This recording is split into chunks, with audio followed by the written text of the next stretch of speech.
Hey guys, what's up? Kamusta kayo guys and welcome back again. And today mag-workout ako ng chest and back. So ngayon mag-warm up muna ako ngayon bago mag-set para hindi gaano ma-injured at magkaroon ng cramps.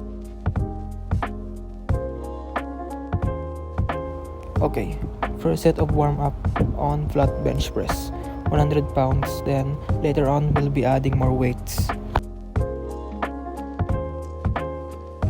Medyo hindi pa ako sanay sa gym na to kasi baguhan pa lang ako dito, pangalawang araw ko pa lang. Kaya nag-spot muna ako kasi hindi ako sanay dun sa bagong inaanohan ko, ginagamitan ng flat bench press kasi mahaba yung bar and narrow yung pads. Kaya nag-spot muna ako para masanay ako.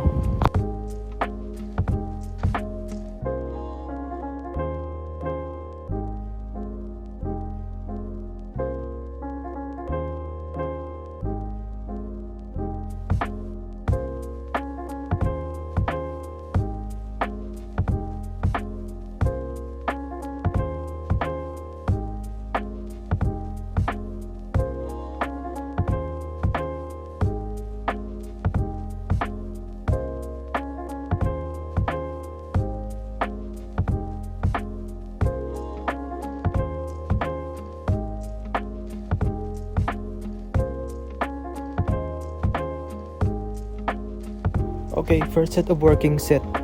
Barbell bench press, 140 pounds, not including the bar. So ito na, first set.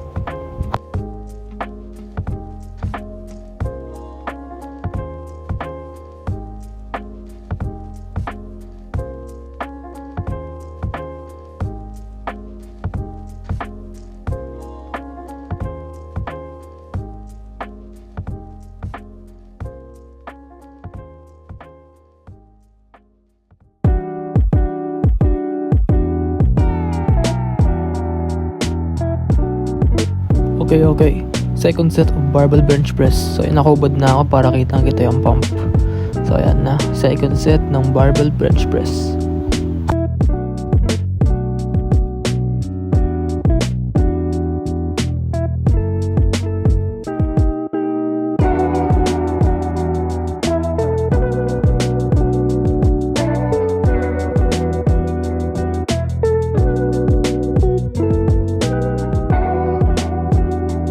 So ito na yung last set ko ng barbell bench press o yung third set ko.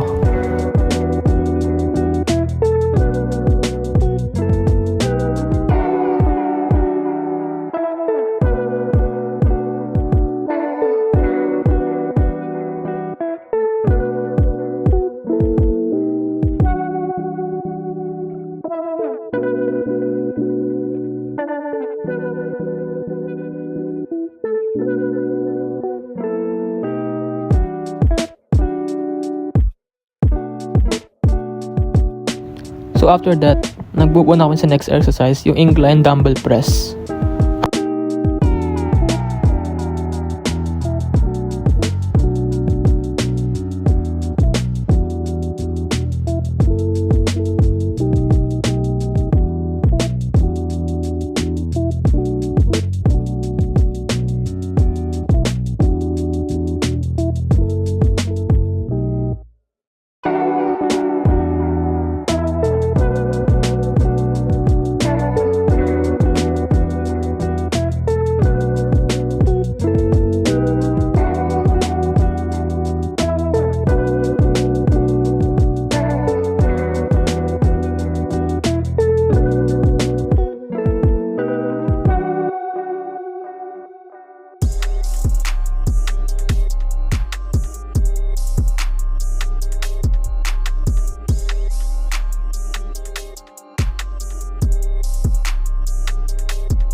And now finally, the last set of incline dumbbell press.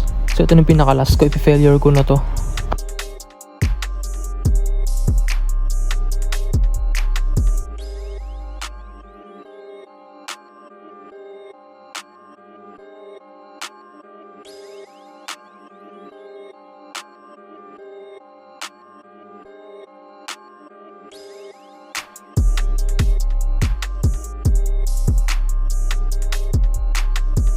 So after the incline dumbbell press, I proceed to the pec deck fly machine. So para sa chest din to, mostly lower to eh. Last time I used this was already maybe 2 years ago, nasa Manila pa ako nun. Iba yung machine dun sa dati kong pinag-gym na nakikita nyo sa vlog ko, kasi magkiba yun eh. Ito iba, mas maganda tong ginagamit ko ngayon kasi mas full of range of motion and mas feel mo yung pump.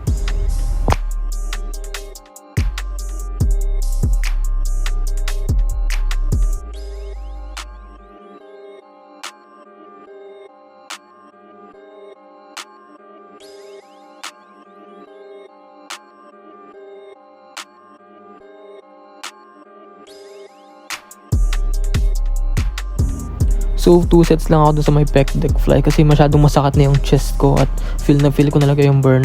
So ngayon nag-proceed na ako dito sa, I don't know what machine is this, pero sa pang back to eh. Para tong machine row tawag dun. Pero ito yung una kong set sa back workout ko, yung first exercise ko.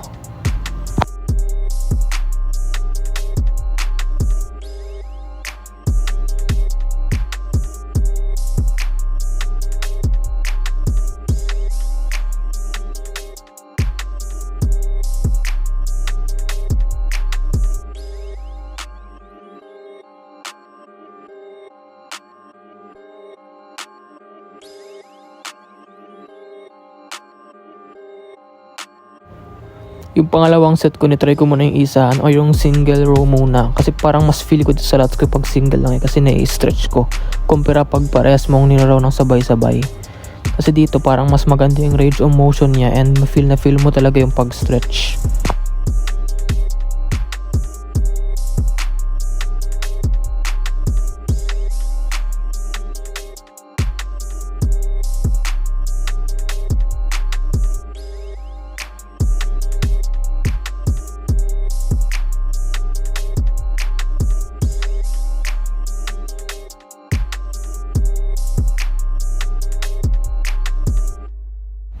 Okay, third set na o final set na dito sa rowing machine na to.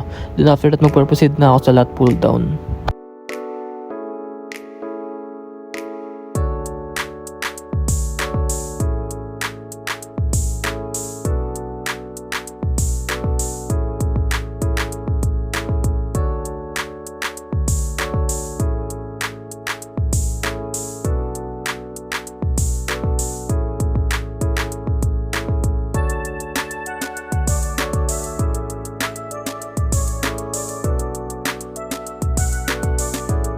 So after nun, nag-flex kami dito ngayon sa my mirror kasi ang ganda ng lighting. Kaya nag-flex ako diyan, pati mga kasama ko. Wala masyadong tao kaya nag-flex na kami kasi pag maraming tao hindi kami makapag-flex.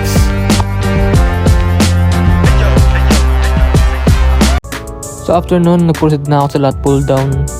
So ito yung first set ko ng lat pull down.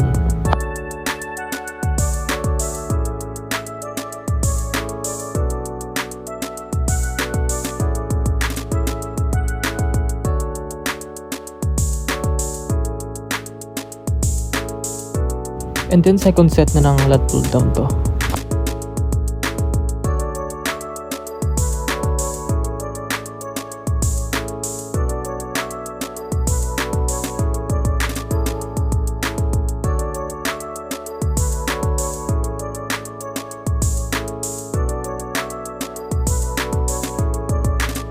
And then finally, third set na ng lat pull down. So if failure ko na to, so para magwawala na ako sa mga final reps na to.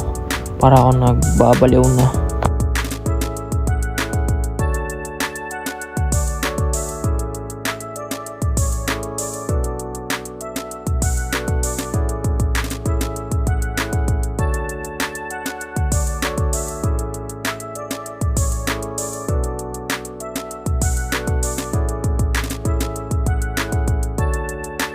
So my last workout for my back is the lat pullovers. So tinatarget ito yung lats gamit yung mga cable. So ayan, feel ko dyan yung mga lats ko eh. Maganda ito pang final exercise nyo kasi mas madali lang to at mas feel nyo yung pag-stretch ng inyong back. Then finally, my last set or my second set dito sa lat pullovers. So pine-failure ko to para masulit ko yung mga reps ko at ma-feel ko talaga yung pump at burn. So ayan, titiisin ko mamaya hanggang reps dyan. pinakadulo ng reps. Siguro abot ng 20 reps to or more than that kasi failure eh.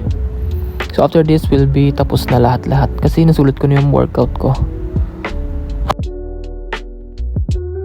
So yun guys, tapos na ako. Thank you guys for watching, like and subscribe, and see you in the next video. So goodbye.